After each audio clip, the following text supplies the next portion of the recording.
working now. All right. Sorry about that, everyone. Technical difficulties. Sorry. Still trying to work on it, I guess. So, let's see. Hopefully, there we go. I don't know what the heck's going on. Wait for some people to jump back in here. There we go. Sorry about that, everyone. Working some bugs out.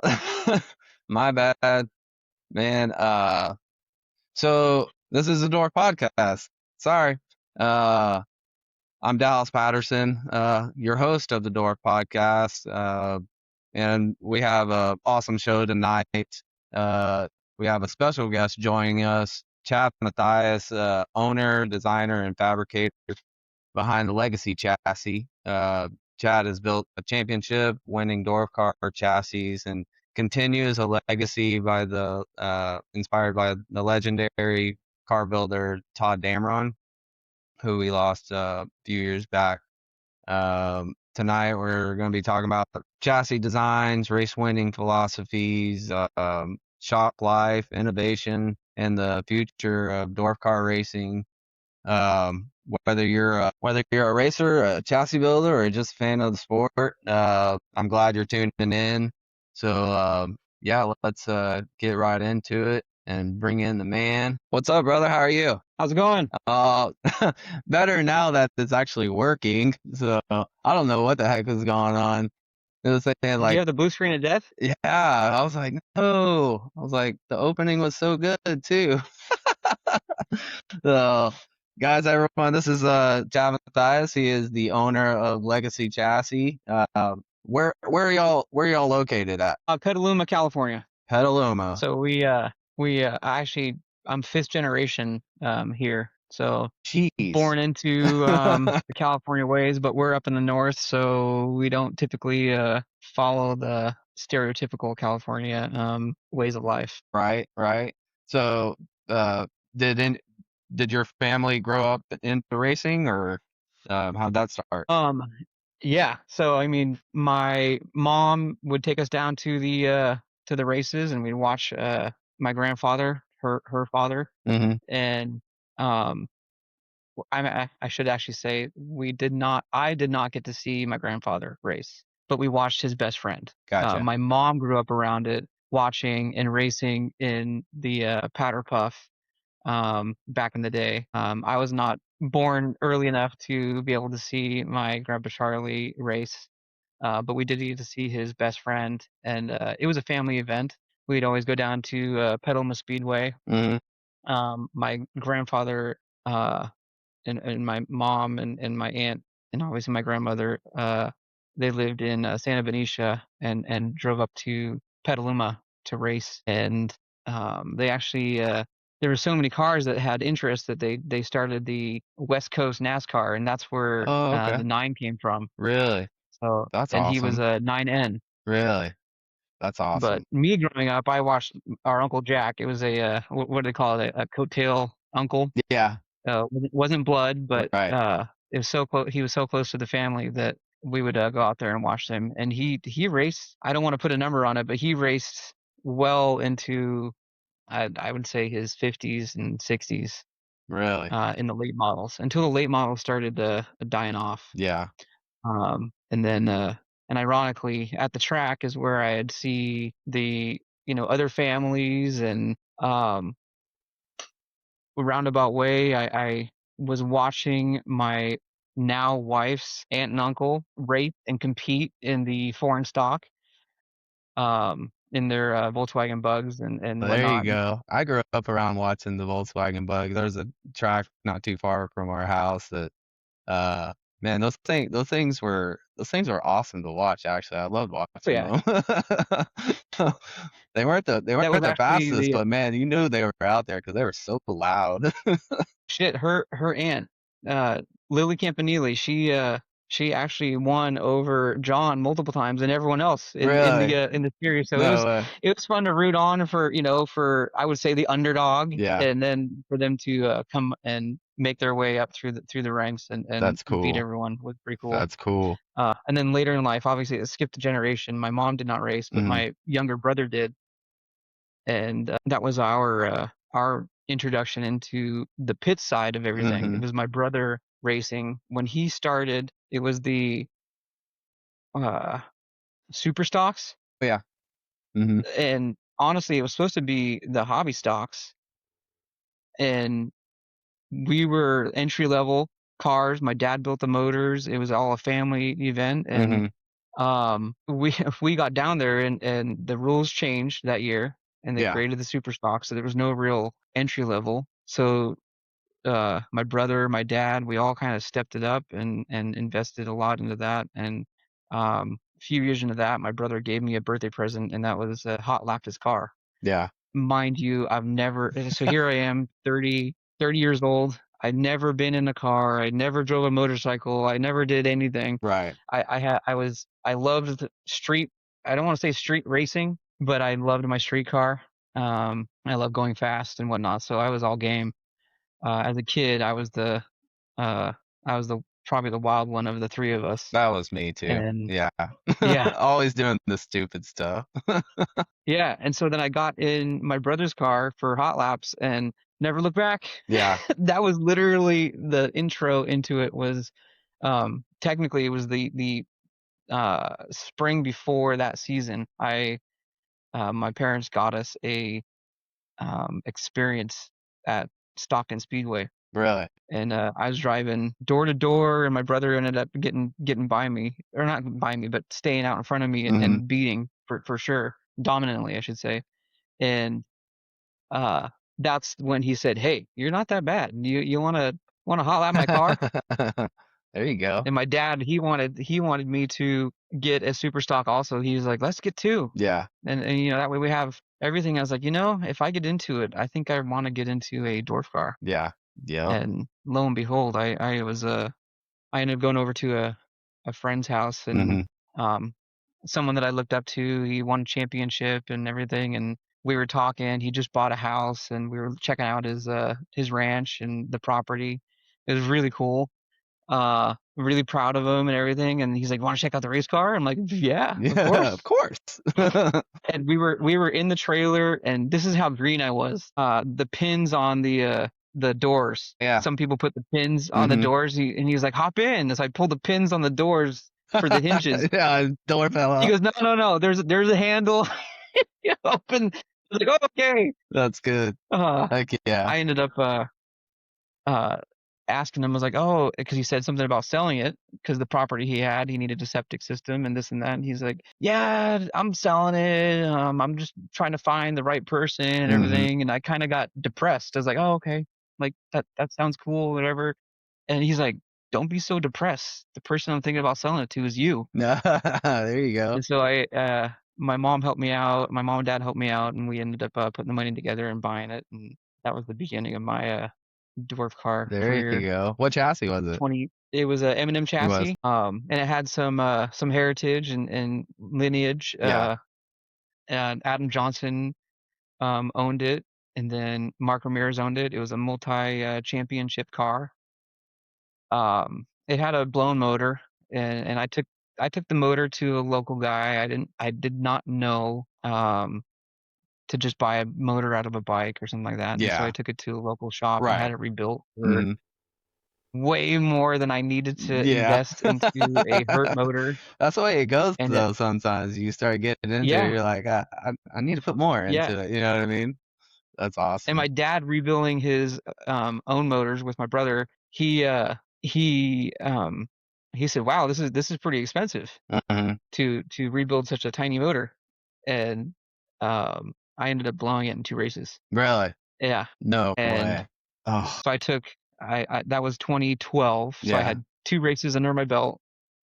I took the off season to make the car my own, stripped it down, powder coated it, and painted it, and all that stuff. And we Matthias Racing was a blue and white team. I was 9N, my brother was 9N, and I ended up talking to, little did I know, and again, how green I was. I got a hold of the president of NorCal, who was Mr. Hollywood himself, Kevin Bender. Okay. Who was the 9N. He was the 9N, yeah. And talking with him, isn't he still 9N? Hey, he's still 9N. Yeah. He's still racing, and he's still kicking ass. Oh yeah. I said, hey, I got an '08 right now, but I see the rules say we can run the newer motors. Mm-hmm. And so I asked him if I can run the newer motors. He goes, yeah, but there's no one out there that makes Hawk adapters. There's no one out there that makes um intakes or anything like Right. that. So with, this thing up here, Mm-hmm. I worked with Nick Squatrito, and I made my own airbox, and I first did it out of plastic, Really? just trial, Wow.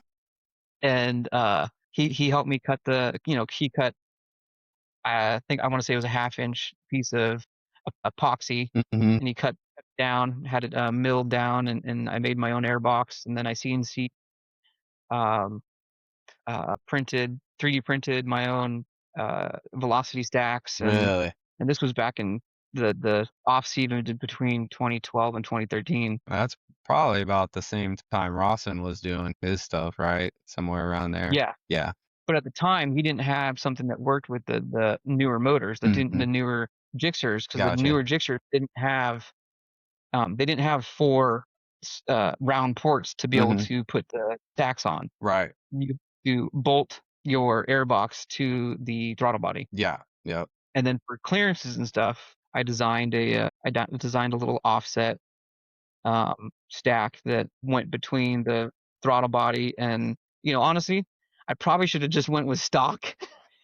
It would have saved me a lot of heartache, and time and money, but that's not my style. I love to dive deep into everything and see what I can do. And I only made two of them. Yeah. Uh, so there's only two out there that are really being used, and one's still being used today. Really? That's awesome. Uh, That's cool. I got rid of mine because honestly, making it out of plastic, it was nice and light. Yeah. It worked well. And then when I wanted to make it out of metal, I did not reduce the size of the wall, Mm, and I had it made out of aluminum. And even wow. out of aluminum, it was chunky. Yeah. And I gotten enough wrecks with that thing ripping off and flying Yeah. off and tearing things apart that I said, "Screw this," and I got on the bandwagon early with the Walker stacks, and I can contest that those are good air boxes. Yeah. I actually surprised Ryan. He put a little inquiry out there, and I told him, I was like, I'm running this motor and this stack, this combination, and he texted me almost immediately. He said, "What?" Ryan Diotti.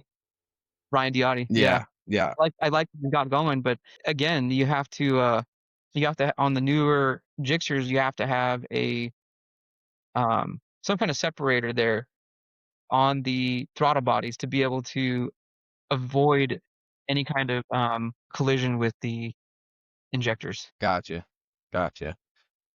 So so you did all that and then you met you raced a lot. You raced a lot of national races, Western States Nationals up and down the coast, Arizona. Honestly, Yeah. honestly, my first year, 2013, I should have raced a national before that late that year. So I did Marysville 2013, my very first season, and we had a race right after that. And I was no one.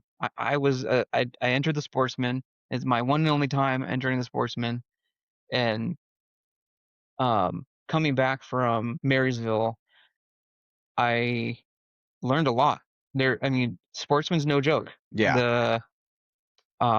There's a lot of competition in there, and it made me kind of hone in my own craft. Mhm. And I came back to win my first heat race Really?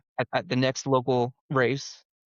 Um, and that quenched I mean, like that during that race, I ended up quenching my rookie season, got rookie of the year. Nice. And And it does. I mean, sportsman, sportsman is of course, if you're new to Dwarf car racing, sportsman is like the first deal. We have restricted now. That's for the younger kids here in Texas and some other places, but sportsman is the first class that you get into. You're new. You're got a new car, you haven't raced much and everything.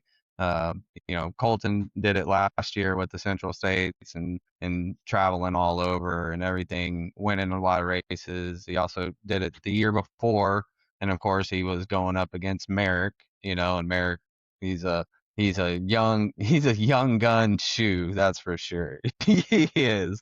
And but they both taught each other a lot, I believe, in that first year. And then of course, Colton went out there last year and did awesome, and he learned so much and just brought it back to the local races. And then of course this year he's way above that now. So, but yeah, I mean, if you think that you don't have a place to start, Sportsman is a good place to absolutely start and get some races under your belt for sure. Absolutely. My moral of my story with the Nationals is I try to encourage all new drivers to travel because you get habits Hmm. locally, you get comfortable locally, Yeah. and that's exactly where I was. It was year one, and I was already getting comfortable, um, kind of around the people that I raced, Hmm. and I came back from that national with guns blaring. Yeah. Whether they were blaring the way I wanted to or Right.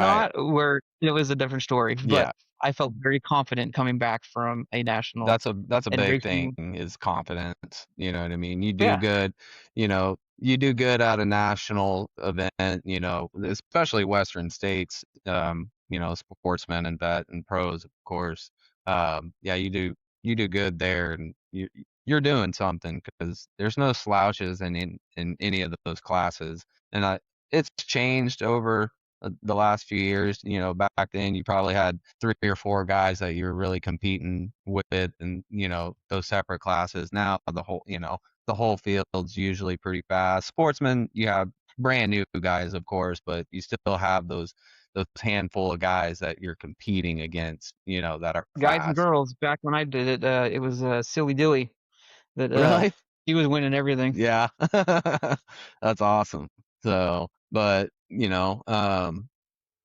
so to lead into that, when did you meet Todd Dameron? So locally at Petaluma, Hmm. someone that was very dominant at the Petaluma Speedway, and that was my home track. It still is my home track. Hmm. I'm literally, I don't even think the truck gets warm by the time I get down to the track. That's how close I am. And I'm fortunate that I have a track that close. That's cool. Yeah.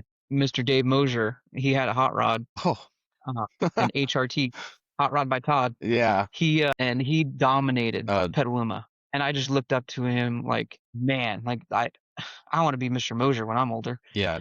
And Going back, watching West Coast stuff, Dave. I mean, you watch Dave and Sean and Ryan Winters and Ryan Diotti, all those guys. I'm like, they're on a whole different level, you know. yes, So yeah, absolutely. And so I wanted a hot rod.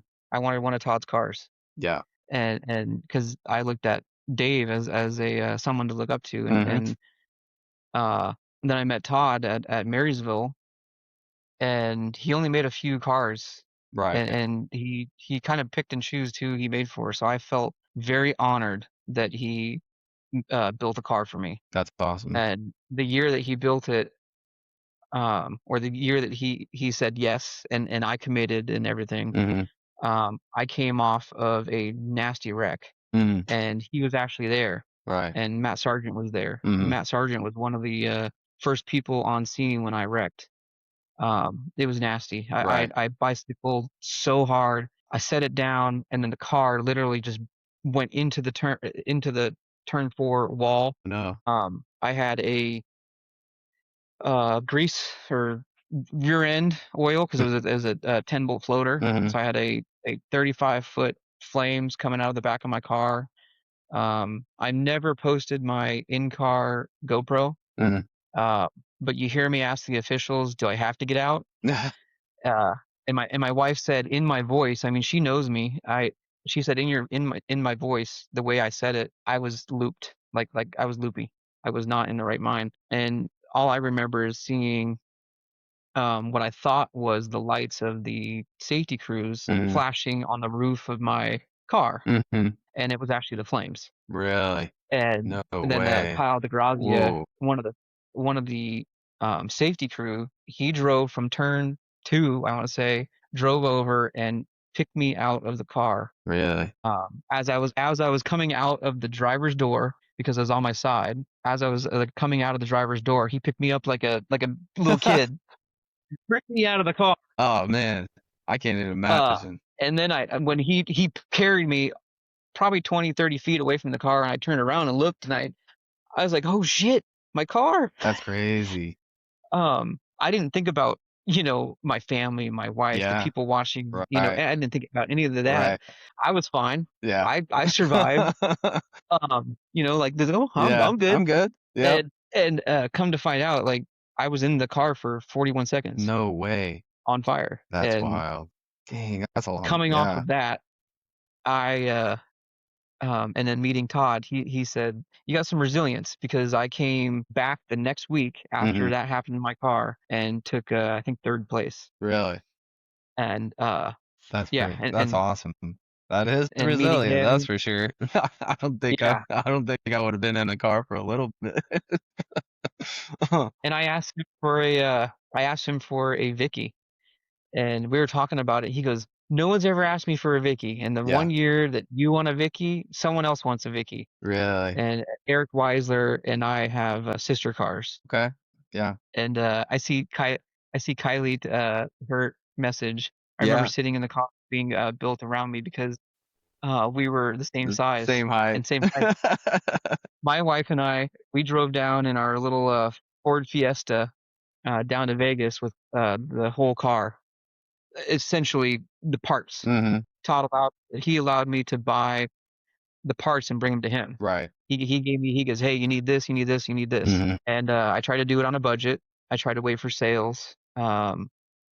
And I did. Hmm. And we ended up making fast time down to Las Vegas. Really. And I remember my first time being at the shop, and he looked outside and he goes, "I thought you were bringing the parts." Yeah. And it said, "Yeah, they're in the car." He goes, "Bullshit. You know what size a Ford Fiesta is." Yeah. They're I tiny. actually They're tiny. To make it fit, I took the spare tire out and I put the Gixxer down inside No in the spare way. tire well, and I literally stacked everything around there, including my seat. And That's and awesome. Kylie could contest that uh her dad picked up my seat and like, "Is this a child seat?" Hey, me and you are the same. I mean, we're the same height and everything. So I totally understand that. They look at us, yeah, they look at us like child. But what I say is we're race car driver size. All right. So Yeah, yeah, yeah, we're compact. It was dynamite. yeah. But he had to move my shifter because he already had that all welded in and Oh, everything. it's And too he's like, "God, far, too far I forward. gotta move this." Yeah, because That's good. he didn't want to put me that far forward. I mean, Yeah, he did put me off the firewall and yeah. up a bit, but Yeah, he yeah, was I love that super car. particular about his cars, and uh, I remember Todd like I met him at Cocoa Paw, but that wasn't the first time I had talked to him, and then when he was building his new cars back, I think it was like 2018 or 19, um, and my brother Jeff, they were talking almost every week, going back and forth on their designs and front end stuff and everything. And I remember one thing that Todd always said. He's like, "Don't make it too hard. These cars are basic. Just keep them basic." You know what I mean? And I always remember that, and that goes with his setup stuff and everything. And you know, Todd was Absolutely. Todd was a was an awesome person, and just he was so cool to just talk to because he would talk to you. You know what I mean? It didn't matter who you were or whatever. And so I always remember that. And um,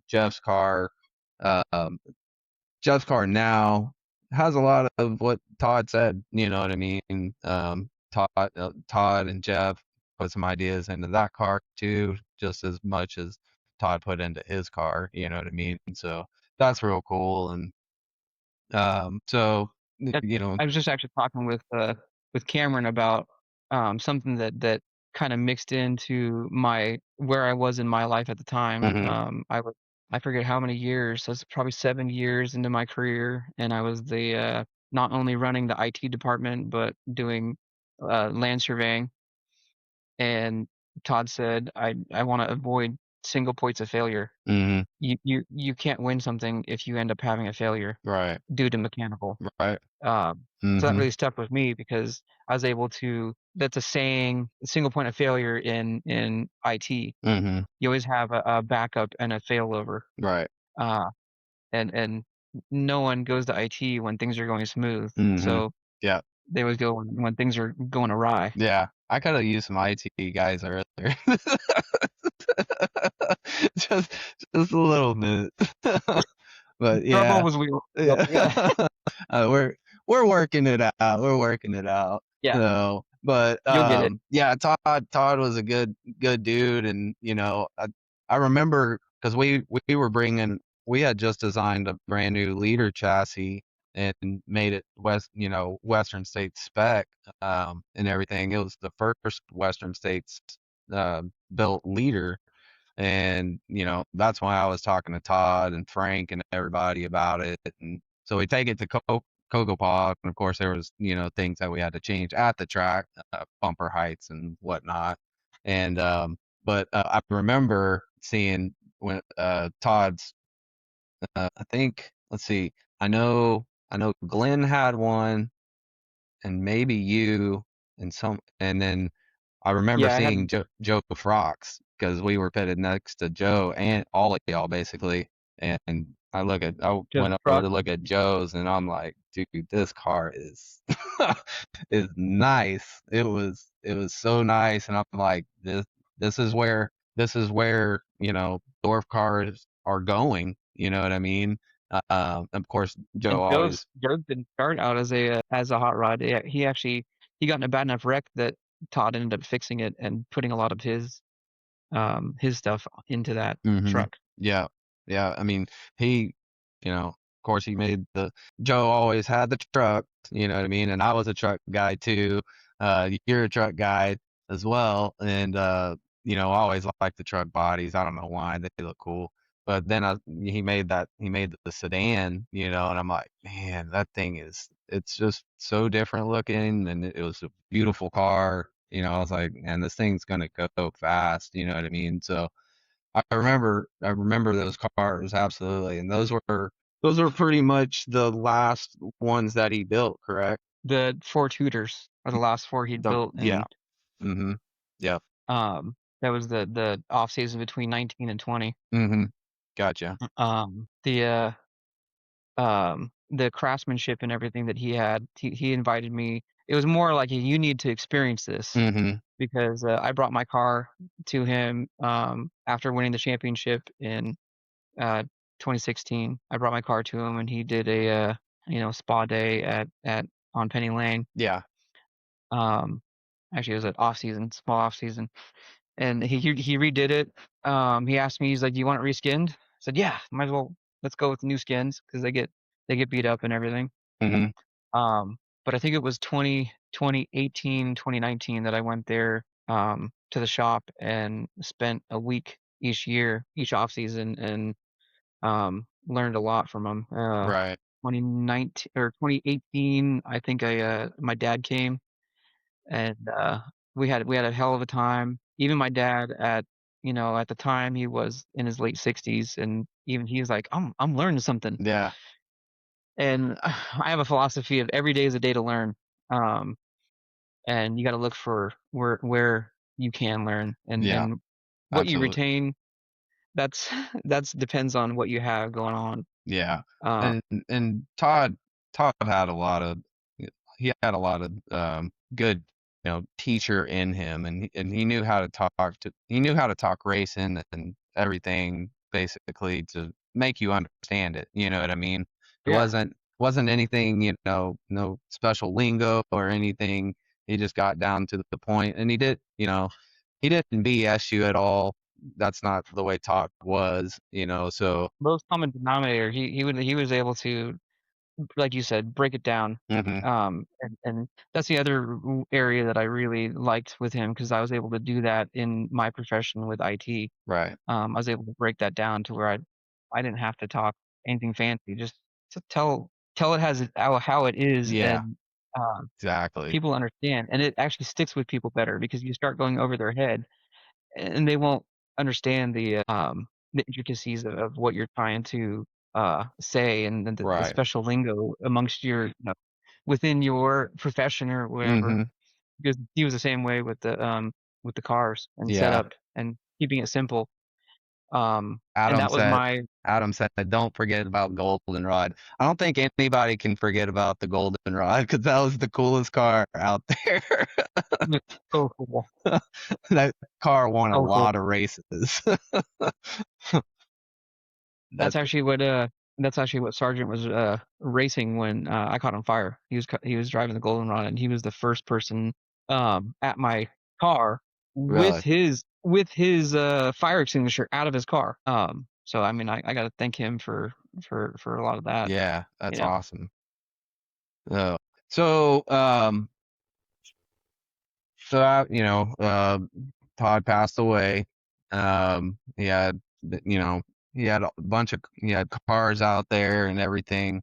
What made you decide to take on a venture like built, chassis building? And because chassis building isn't for everybody. It's, it's a very tough business, especially in dwarf cars because we're not sprint cars that they wreck so much that you have to get new chassis all the time. We're not modifieds and stuff like that. So, uh, what made you want to basically just start a new chassis business? and you're hitting on is dwarf cars last for a long time. Hmm. Um, I I I love my M&M. I Nothing was probably a 2000 chassis build. But like I said, seeing Dave, I really wanted a hot rod, and then meeting Todd, Hmm. it was just like it was a great fit. And then when we lost him, it was detrimental to our series and hit I me think it was hard. detrimental Hit, to all of dwarf car racing. You know what I mean? Like, he he he made he made waves across the whole country. I mean, even when we started doing a lot of stuff with Ryan Diotti, you know, Todd was still there on the phone with us all the time, giving us feedback on what we should do, how to win races and stuff like that. Because we were trying to change the guard here in Texas and get on the Western States level. You know what I mean? And Todd actually had a lot to do with that. yeah, he was awesome. He was Mm, willing to help. If you were willing to take the help, he was willing to help you. right. But you had to listen. Yeah. Yeah. That's for sure. And so going into 2021, and that was during COVID. So it was like it was weird times for everyone. Hmm. Yep. We didn't start racing until I want to say May. Um, and it was only spotty because of the all the lockdowns and everything that was going on. So in the meantime, I was trying to think about the future of my own car. Like, what am I gonna do if I wreck this thing? Because it's if you race hard, you have a higher chance of wrecking. And when my car was built in 2016 to obviously 2021, when I'm thinking about this, I wrecked plenty. Yeah. And I raced hard. I Hmm. got 2 championships out of that car. When I by matter of fact, when I won the 2019 championship, I forgot something at the shop, and Todd sent it to me, and he on the address it was 2019 champ, No, and I ended up winning it. that's cool. Like, It was yeah. pretty cool. But thinking about that and thinking about the future of my own car, not to be selfish, but I needed to think, about what I was gonna do. Hmm. I reverse engineered my car and put it in the computer. Hmm. That way I had a stamp of what it was at that time. Right. Well, 2021 and 2022, and I brought uh, Joey lingering on board with Matthias Racing and found a car that was um a hot rod and actually Mm-hmm. had a lineage itself. It ended up being Cameron Diotti's car from No that way. was a multi-championship Yeah. uh South Bay Oh, winning okay. car. Yeah. And that was when we still had Todd around and he was still alive in Yeah. 2020.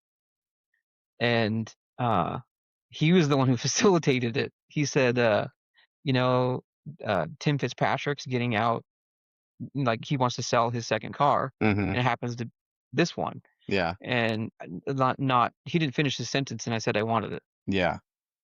Um, and Joey ended up doing very well in that car. Yeah. Up until I remember those cars being in was it his garage? Was it his shop or was it yours? which one? Uh, Cameron's old one. Cause wasn't Alan Heaney's car in there at the same time? Alan's car was probably in my shop because Yeah. I wrapped because I started doing wraps in 2015. Okay. Yeah. So Um, that's funny. That's but so yeah, cool. I think you saw a picture of Yeah. Joey's car Yeah. and my car and Heaney's and he had a super clean. It was older, but it was really It was clean. nice. Yeah. And Daniel Peters actually did very well in that car years later. Mm, Uh, and Daniel Peters is a SoCal guy. yeah. Uh, but with COVID and everything and having a lot of time on my hands, I started making my own chassis. Really. Obviously, my baseline was what I reverse engineered and put in the computer, That's cool. but I had the fortunate tools at my hands Mm-hmm. to do simulation and stress testing, and Really. I want uh, I wanted to change the front end, which Yeah. I did. I'm actually working with a patent lawyer. I'm getting a patent for my front end. Really. There you Um, go. I didn't design anything. It's Right. actually it's a use patent. Okay. Uh, because I want to be the only guy that has that front end. Right. Um, Yeah. and this was all a dream. Mm-hmm. It was not going to be brought to life. Mm-hmm. Uh, in reality. Right. And then you fast forward to it was 2023. I went down with uh, Kylie Johnson to it was oh shoot, why can't I remember? It wasn't Bakersfield. It was the Kern County Raceway, and Okay. we did the national together. Okay. It was the first national of that year.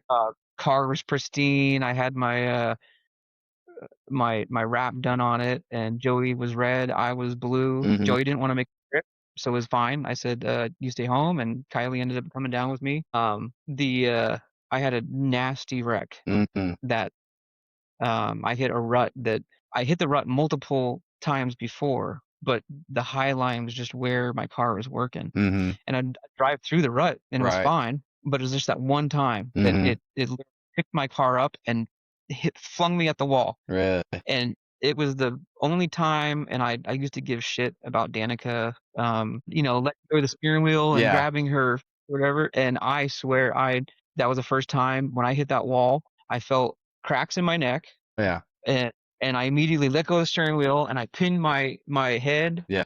to my seat and just Yeah. went for a ride. Really. And mid flip, I was barrel rolling down the front stretch, and mid barrel roll because we're in the thick of it. You're in the Mm-hmm. thick of the race. Yeah. Someone someone tagged me, and it ended up it tweaked the top of the chassis. Oh, no.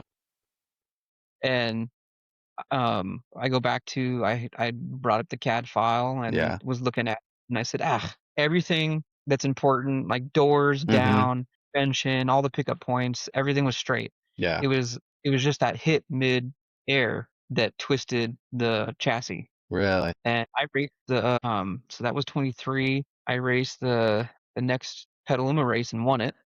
So I said, the car's fine, and ended up racing the rest of the season. But it was Oregon.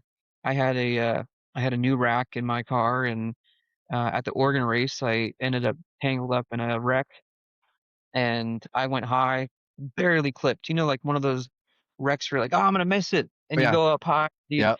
you avoid it, and I barely clipped someone's rear bumper. Mm, The rack was cantilevered off the front of the mount, and we CNC'd the mount, so I knew mm, the mount was everything, but right. the rack design, it was a new. I'm not going to name names, but the Yeah. new rack design Right.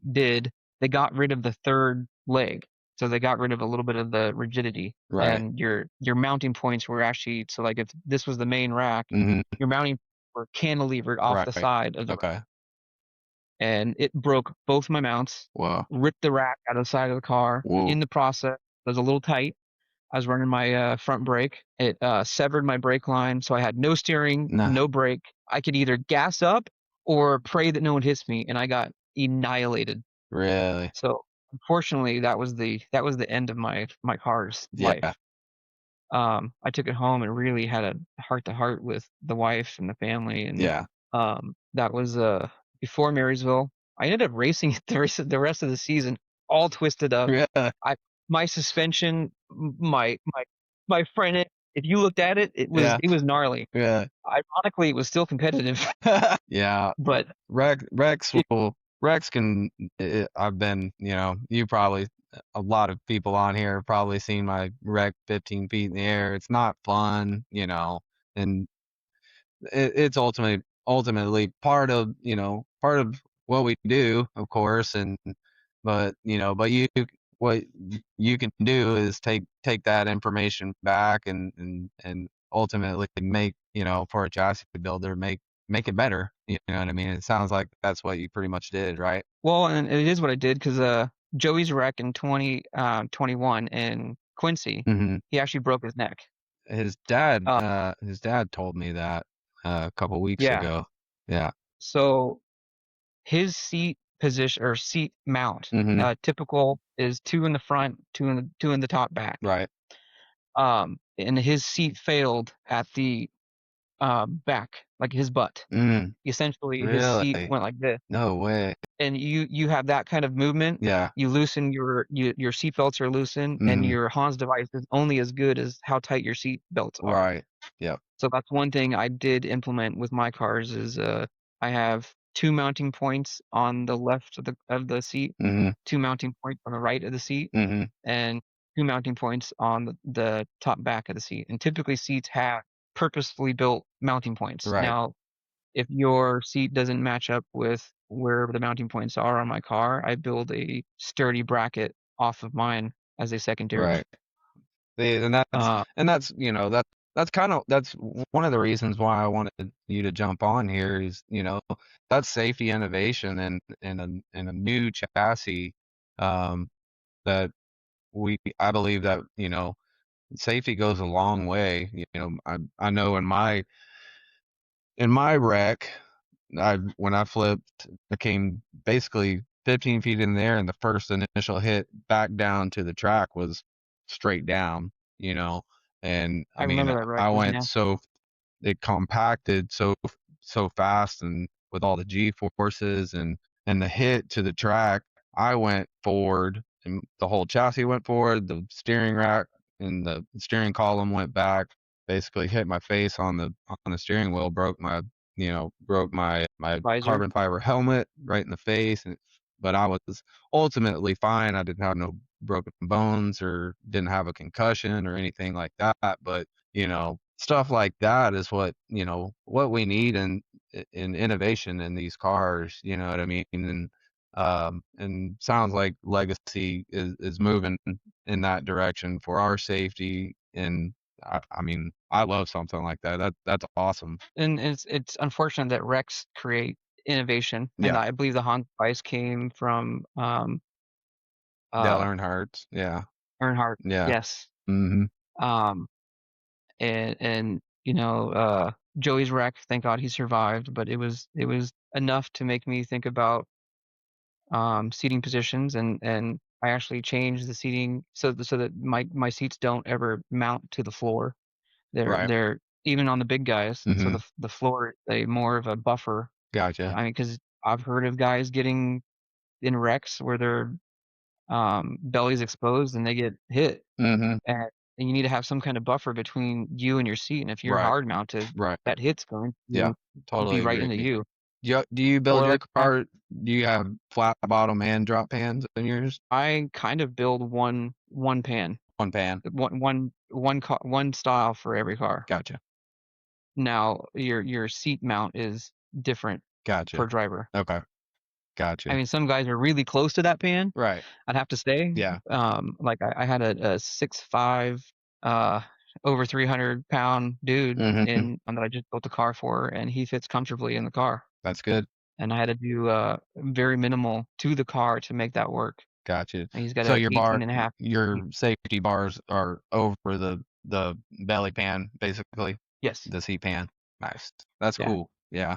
That's a great way. I've seen cars, bust all the shocks off it and just flat bottom, and I'm like, oof, that, you know, that I hate to see that. You see that in sprint cars all the time where they flat bottom and stuff like that.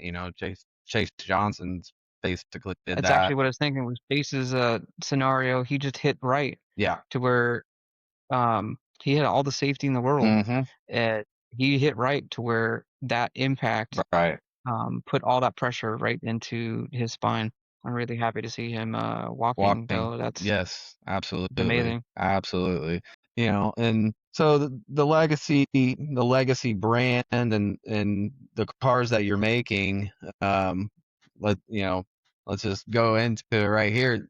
They're not only safety innovative, but they're championship winning chassis. I mean, and y'all this year, it's awesome to watch. I love seeing the progression of your business and everything, and the chassis. And it's one of the it's a hot topic right now, is legacy chassis and how good they look on the track.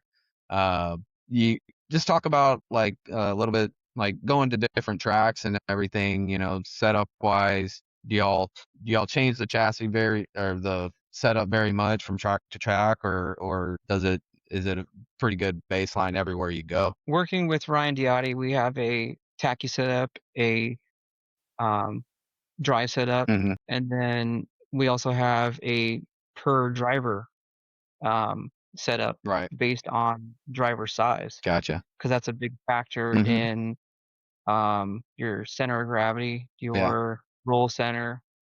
It affects everything. Uh, how do I articulate the nitty gritty without like, woohoo, like, Yeah. I mean, like weight placement. Yeah. I do have a couple of light drivers Hmm. in legacies, and weight placement is important because Right. you want your roll centers to work with Totally um agree. every Yeah. driver style, Hmm. track conditions. Right. And I know I've had feedback saying that the cars are easier to drive. I Hmm. have really long bars, but I also have the option, and it's tricky, but I have the option for short bars. And I ran the short bar multiple times this year. Really. I loved it. Yeah. I attempted to run it multiple times at Petaluma, and you can Hmm. probably tell when I was running it. My finishes were not my typical Yeah. finishes for a vocal, but I wanted to try, Well, like, what's it like? Petaluma typically gets pretty deep. I mean, Yes. I've seen y'all Yeah, race whether there, and I'm like, man, we don't get tracks like that in Texas, that's for sure. yeah. I mean, we've had the beginning of the year was a lot of dry, Yeah. but dry and rough. Yeah. Um, and then the promoter, we asked him to bring someone in Hmm. to relieve a little bit of his stress, Yeah. because it was him. Right. He was doing the track prep, the promotion, the Hmm. um, going and getting the orders for the food, everything. Right. He needed one thing off of his Oh plate, man. and if you don't have a good track, you're not going to have a good show, which Right. trickles down. And unfortunately, we didn't get Joe Sala in and everyone else on board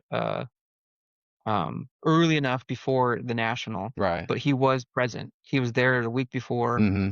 uh, and he had help the week before. The national ended up being the beginning of the better tracks that were at Petaluma. But they're doing a lot of work, and Yeah. I love seeing it. That's good. I love the renewed energy at the track and within Rick and within Right. the crews, I should say, that And it's are there. also good that, the track listens and you know what I mean? There's tracks out there that they don't care what you say and this is what you get, you know what I mean? So that's really Yeah. cool.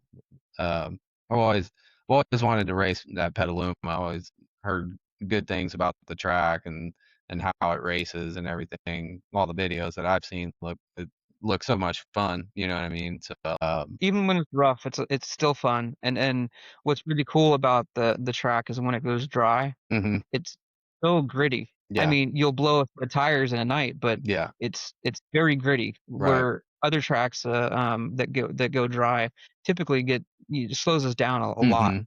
Right, You only have you only have so much grip strength within your four tires, and that's right, another thing that I about what I'm trying to do with my cars is keep all four on the ground.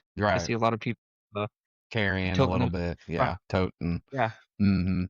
Yeah, but I posted a picture earlier of my leader. That was, of course, that was in rubber, but that leader was gonna tote the front no matter what. So hey, I've actually done it this year. yeah, I've done it. It happens yeah. when rubber's down Oh, and yeah. you have all the grip That in the world. exactly. But for the most part, I like to keep all four on Yeah. the ground. Yeah, we got away from that a long time, from that and talking with Ryan. Ryan changed our whole program when we jumped on with him, and actually it changed the way, Texas Texas shot game has gone, you know what I mean?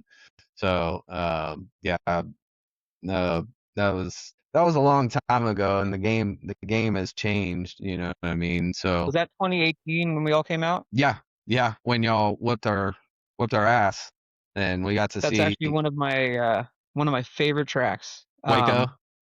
Waco, Yeah, the track, it's the everything was awesome. I really loved the spectators like in the pits. yeah, You have the catwalk. cantilevered Yeah, catwalk yeah, that's over I loved all of yeah. That that. was the first year that they had that too, and I was telling someone the other day, I'm like, man, we were all, and I had a good year that year. I'm like, man, and I was working with Brian and everyone, like trying to get everyone coming out and stuff, Todd, and we wanted a huge race, with the best of the best. And we're like, yeah, they're gonna come to our track, dry slick, and they don't know what dry slick is. Then what happens? That whole It week, hurt. the whole It week it hurt. rained. The race weekend or the whole weekend got moved. And I mean, I'll never forget it. I remember standing on top of that catwalk during hot laps, and I'm looking down and I watched Sean Jones come in there in turn 1 and 2, and I'm like, I can't do that. I'm not even near that level right now, you know. And the ruts were just y'all are used to the big ruts like that, and we're not. And the track was just so heavy at that time too. And I'm like, oh It was man, nuts. we're just gonna get annihilated. And sure enough, he goes off and sets track record that weekend on a rough track. Remember they even canceled the They races canceled that night night one. because the modifieds Yes, were flipping into the ruts and stuff. So, yes. but that was Yeah, modifying got hurt and they yeah, shut it down. yeah, but And then that they're like, "Oh, was we're gonna start at noon." It's yeah. like we need to, I think there's Yeah. 98 dwarf cars. We need to start earlier. Yeah, exactly. But that was a fun weekend, you know what I mean? We got we got a taste of watching those guys and what we need to be, you know what I mean? And ultimately, just progress over the last, few years after that, I think we have, with the type of drivers and what we're doing to our cars now and what's working for our cars now. Just you see guys like that, you just want to get better. It gives you confidence in watching someone do stuff like that. Ryan Diotti had, an amazing year that year, just Absolutely. in the I think DNR. he And had the only thing you can consider. I think he had a perfect year. yeah, yeah, yeah. I mean, Um, he didn't have the greatest weekend that weekend, but he still like finished third. You know what I mean? And I mean, he'll even tell you, he goes, that was Sean Jones' track. You know what I mean? He's like, no one's gonna beat him on a track like that. So, but yeah, yeah, that was it was that pretty was awesome. fun. And you know, just to get to know y'all and y'all coming out, that I think that really started growing relationships across the country and kind of getting things moving in the right way, which that's what we're trying to do here on Dwarf Podcast, is talk to drivers, and ultimately build, build a huge community across the country, to where, like me and you talked about earlier, doing a super national somewhere, you know what I mean? And I think that's headed in that direction sooner or later. But I think it'd be great. I yeah, think we'd have another 2018 experience. I think so too. You We know, all pretty much know each other. We all watch each other. yeah. Your guys are hitting the mains before we are, and then I love what you did with all the winners from all over the U.S. and Mhm. um, Yeah. looking at what races were out there and how many cars potentially r- are out there Right. are And it's insane. it is And insane, and that's one of the things that I kind of wanted to do, is because for for me, no one understands how hard it is to go and find those races, right? Everyone posts on Facebook and whatnot. But you go onto my race pass, a lot of uh, they have a drop down menu to find certain classes of cars. Well, they don't have a drop down for they don't for have a dwarfs, for dwarfs. So I literally have to go through 160 tracks on a Saturday night to figure out which tracks are actually racing dwarf cars, right? So I wanted something easier for you or the fan, to, guys that are selling parts, anything that goes into these race cars, for someone to go on there and find it easy. Got a message from Ryan Diotti, from, I think it was from last week. He's like, dude, that's awesome what you did. He goes, 6 out of the 9 winners on Saturday night were on my shocks. You know, I was like, yeah, that's awesome. You know what I mean? And that's the stuff I want to know on here. And and it uh, was all sorts of tracks. yeah, all sorts of tracks. Absolutely. We're getting good reception from Tennessee, and even a Michigan-based pavement dwarf car series. So that's cool. Dwarf cars are dwarf cars. If they run on pavement, I'm all for it. You know what I mean? There's a lot of dirt car drivers on here, but that's I love watching, just results throughout the year, and see what's happening, right? Just like what happened with y'all this past weekend at Petaluma. I know, you know, Cameron Cameron he's something else. Cameron Diotti, he gets in a car, and everybody knows he gets in a car, he's a wheel man.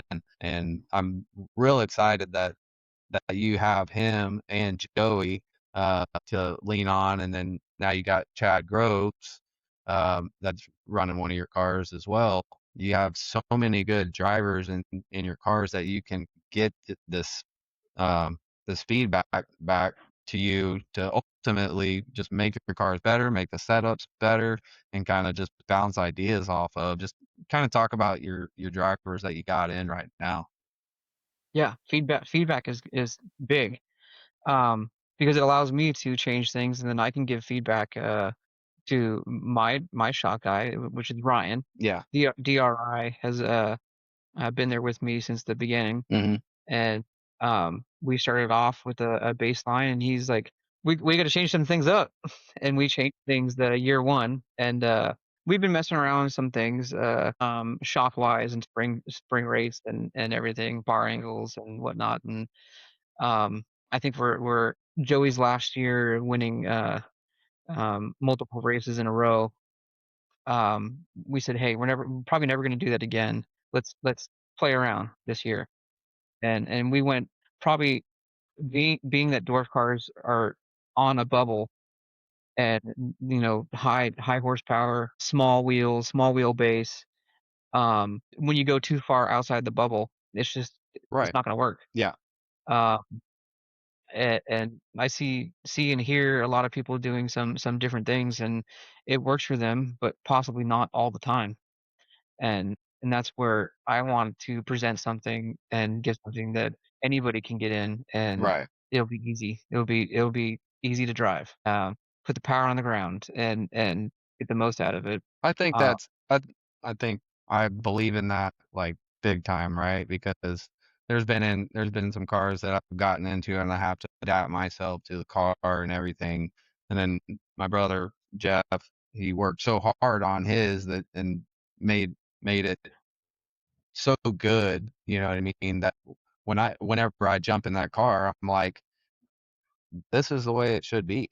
You know what I mean? And easy to drive, you know, takes puts I have to put my skills to drive it because I know how fast the car is. You know what I mean? I know how good it is maintained wise, and all I have to do is focus on driving and not worry about the other little stuff, mechanical stuff and all that. So I totally totally believe in that for sure. yeah, and there's a lot of chassis out there, Yeah. and there's a lot of winners in other Mhm. chassis, Yep. and everyone has their own sauce, their Right. own um uh everything. And I'm just trying to bring mine, and I'm Right. trying to bring along with me, and like the reason for the name Legacy is trying to bring along the heritage that of Todd and what he's taught me in craft wise in the shop. And And your family too. You know what I mean? That's the way I look at it for sure. Because you know, it started it started your love for it started way back then. You know what I mean? So absolutely. and I love that. You know what I mean? That's really cool to hear the backstory of you and Todd and everything, and then leading into now. Because I kind of knew the story behind Legacy Chassis, but man, I think everyone just kind of really wanted to hear it from you and get to know you more. Like I said, just things like the safety innovations that you put into the seat and stuff like that. I want people to hear that stuff. Just because it's crucial to the cars, it's crucial to the future of Dwarf car racing, where we're headed with these cars, and how far that they've come over 30 years basically. Yeah. You know what I mean? And always see always see pictures of the old cars and everything, the Arizona Dwarf cars and the M&Ms, and They're I still out had an there. Eling chassis, and you know what I mean. So just looking at all the innovation, and I really And my believe that we need new chassis coming into the game as well, to basically further the game. You know what I mean? Give drivers options and everything like that. So yeah, I love what you're doing with Legacy Chassis. Thank you. Yeah, Thank you. I want to bring yeah, more to the community, and bring more to the state. yeah. Texas is waiting on some. We I need love it. we need some more cars here. Everyone needs more cars. We need car counts and um just more drivers. I put on there couple weeks ago about the youth movement and everything with getting some of these kids in cars. And this is a great way right here for, if you're watching, to get your young kid, 13, 14 years old, um, into a really safe car that he's making safety innovations on for these cars as well. So, but yeah, man. I gotta So go ahead. Sorry. I actually, talking about that, I have a 14-year-old who's he's new to dwarf cars. He's gonna probably hot lap my car at Marysville, and he's Awesome. very, very interested. Awesome. He's not ready to buy brand new, and Yeah. the used what you see is not, there's no used market out there yet. Yeah. I only have Right. 10 cars Yeah.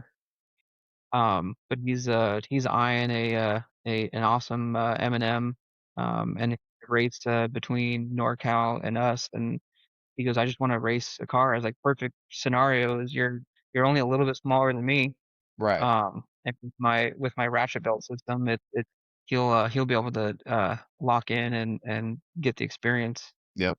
Um, And that and I we're fortunate we enough that Marysville has a hosted, I believe it's hosted. I shouldn't say anything I don't know for mhm. sure, but in past years they've had a hosted practice day on Thursday. Okay. Um, and it makes for a fun night if you're get a situation like that where you want Yeah. to hop in. Absolutely. Absolutely. Yeah, we have a few young drivers here in Texas that are making waves with the restricted class, but not only the restricted class, but they're running against some really fast drivers now, and Landon Budnick and Mason Mock and Mason Jagger, Easton Sargison. These kids are young, but they have good cars underneath them. Good teachers behind them, and I've seen kids run micros, that they don't have no fear. They go out there and they just do what they want to do. They're super fast. They handle it. And even one of these cars, they are bigger, heavier, really reactive and short wheelbase with a small tire on it. So it can get you into trouble sometimes, but I believe just, time in the seat and everything. It's been really cool to watch Mason Jagger this year, uh, his progression the last 4 months. He's never even been in the car, you know what I mean? So, where he started the year, where he's at now, it's night and day, you know what I mean? And that's kind of how fast the progression can be with these kids. And I'd love to see, some more kids in these cars. But yeah, and I like what other tracks are doing and other clubs are doing with Hmm. the youth program and the restricted program. I honestly I don't want to get too many fractured programs out there though, because Yeah. Right. it's no fun for anybody to be racing against a handful of cars. Yeah, But exactly. maybe something that we should do, because it's so easy to change the restriction. Maybe the winner of the restricted class can go up to the next class, Right, and then the winner of the youth class.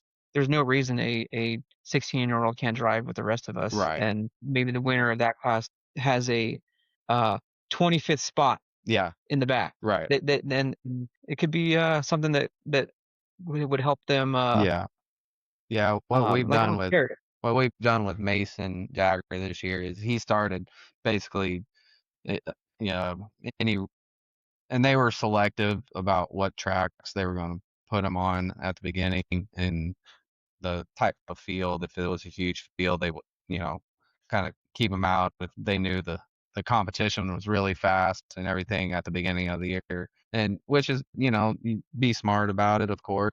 You don't want to you don't want to wreck anybody, and they don't want to wreck anybody. They're out there trying to get experience as well, and don't want to hurt anybody's race, chances or anything like that. But what they done with them, is put them in the back of features at the beginning of the year, let him work his way up past cars, um, and then ultimately now he in his starting spot for the A feature and doing an amazing job. You know what I mean? Keeping his car underneath him, and um, you know, is he gonna make? Are they gonna make mistakes here and there? Of course, that's racing. I think Everybody we all does. do. We all do, Yeah. even the best of them. You know what I mean? So. Um, But yeah, man, just a few more things, where can people buy legacy chassis, uh and I know you sell parts as well, don't you? Yes. Yeah, where can Yeah. I'm trying to increase my part inventory, but mhm, at the same time, um, I have a little bit of a philosophy of why reinvent the wheel. You got Daryl and Christine Lewis that have a great thing over at NXS, Hmm. that they have a lot of the motor parts for all the different motor Yes. gears, and why would I want to Yeah. reinvent and invest that kind of Right. um they've built that over years and Yeah. have a great on. I built my Uh, cars with NXS components all over that yeah, car. Yeah. yeah. There's things that are special to mine. Right. I went down the rabbit hole of trying to figure out a power steering unit that would work best, that would be affordable. I ended up talking to Yes in China, but I had to go that route. Uh, and I ended up ordering a 10K RPM and low wattage, so literally it's plug and play Hmm. uh, power steering unit that I actually mount. And this is something that Kinzer Endicott, when he flipped his Legacy in Chico, he said I had no leg problems or anything. Didn't hit anything because my the motor for the power steering actually tucks up underneath into the cowl area, Right. like the electrical cowl, Hmm. uh, so that the driver doesn't have anything down inside the cockpit. Um, and other than like the intricate motor parts, I do a lot of stuff in-house, whether it be CNC or, like I said, with the power steering, that's in-house. Okay. Uh, but then I also try to partner with big brands. Hmm. So like if anybody has a problem with their racks or anything, like Sweet Manufacturing is who makes my racks. Hmm. You can call them up personally, or you can go through me, and I can have a rack fixed or rack ordered. Um, Again, why should I reinvent the wheel? Right.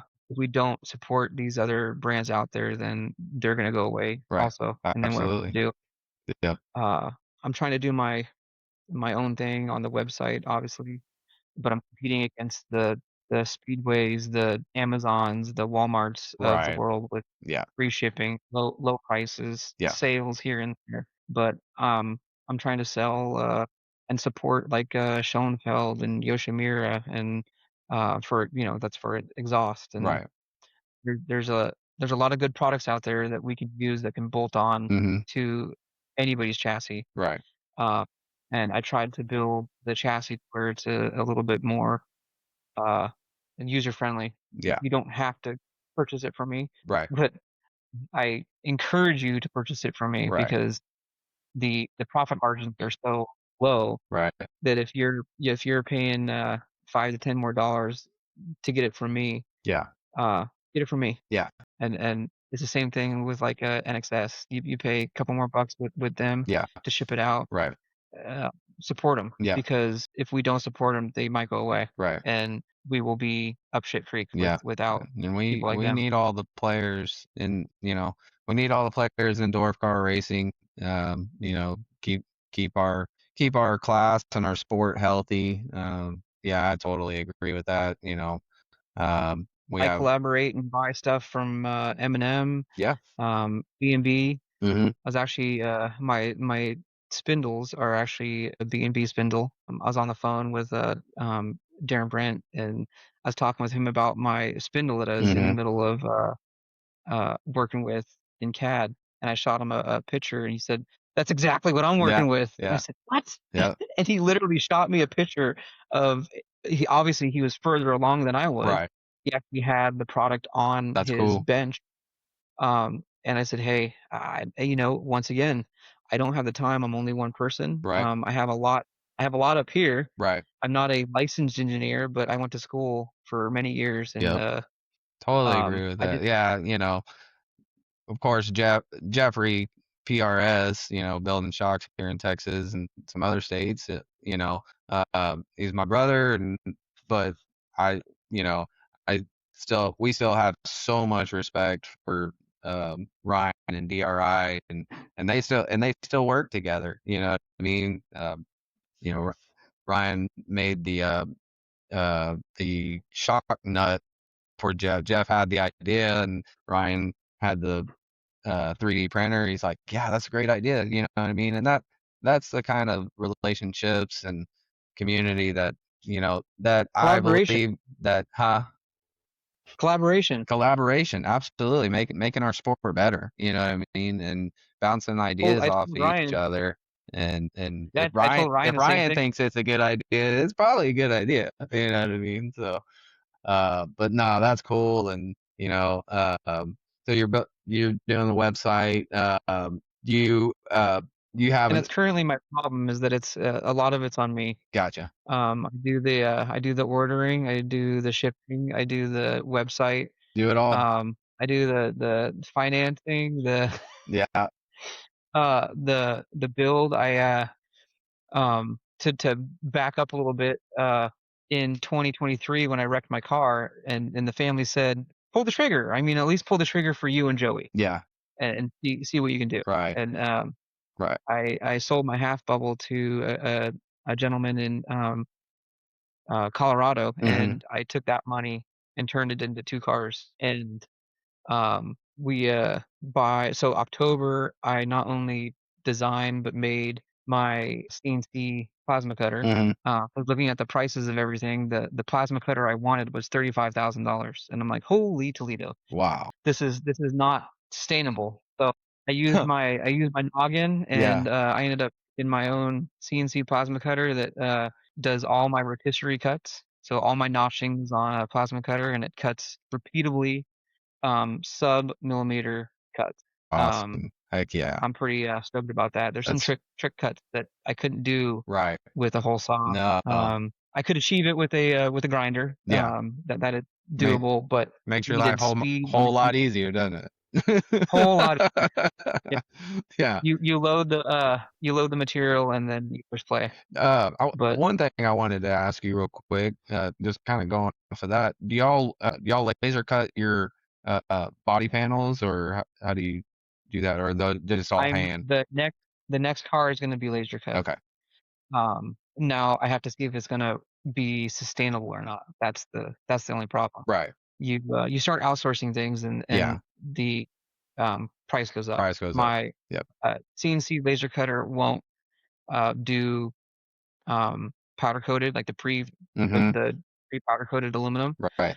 So I'm going to a water jet company here locally, Gotcha. and we do have access to uh, um, a lot of places in the East Bay, but they want thousands Right. of quantity, Right. and I just Yeah.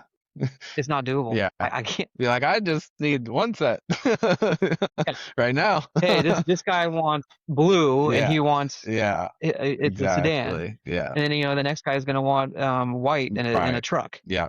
And so there's no way I can have Right. that many bodies sitting on the shelf, Right. and so I have to figure out Yeah. It's not like we uh go through bodies all that much. I mean, unless you're me flipping two brand new cars in 1 year, that was fun. Yeah. yeah, So, but yeah, that yeah, man. Really, that's all really have for you. I think I took enough of your time with the whole deal at the beginning, but man, it's okay. I really appreciate you coming on. This has been awesome, man. Getting to know more about you and your business, Legacy Chassis, and man, I just I'm excited the direction that y'all are going with. I mean, the success that y'all are having right now, it's not going unnoticed. That's for sure, all across the country. I hope to But have one in every state, that's right. That's right. Exactly. but more than one. Just keep building. You know what I mean? Just keep building. That's Yeah, all it is. So, but it sounds like you're on the right track, and I hope for more continued success for your business and everything, man. And yeah, that was awesome. So, I just want to thank you. Thank everyone for coming on here. Man, I think we had at one time over 50 viewers on here. That's that's awesome. And I knew this was going to be a hit with Chad. Chad, he just talks racing, and that's all I needed on here is great. and family And and family. That's it. That's what we are. Dwarf car racing is a huge family, and we're gonna it's what we're keeps me in the class. that's exactly I right. think everyone feels the same way as Yep. um when you show up, we had people come from other classes into it and they stick around They enjoy it. and I Yep. yes, Absolutely. absolutely. And that I don't want to go anywhere. no, I love the class. I love what we can do on the track. the racing is Um the racing we can is put on better shows than a lot of the abs classes. absolutely. I totally agree. I mean, the racing the last, few years, just watching y'all and all across the country. Everyone's doing a great job at these races and putting these shows on and trying to get as much, streaming services out to all these races and stuff. One thing, y'all have a really important race coming up August 15th. What race is that for everyone to know? August 14th is the Mark Viscardi Memorial Race in Watsonville. I believe that's what you're talking about, Yes, correct? sir.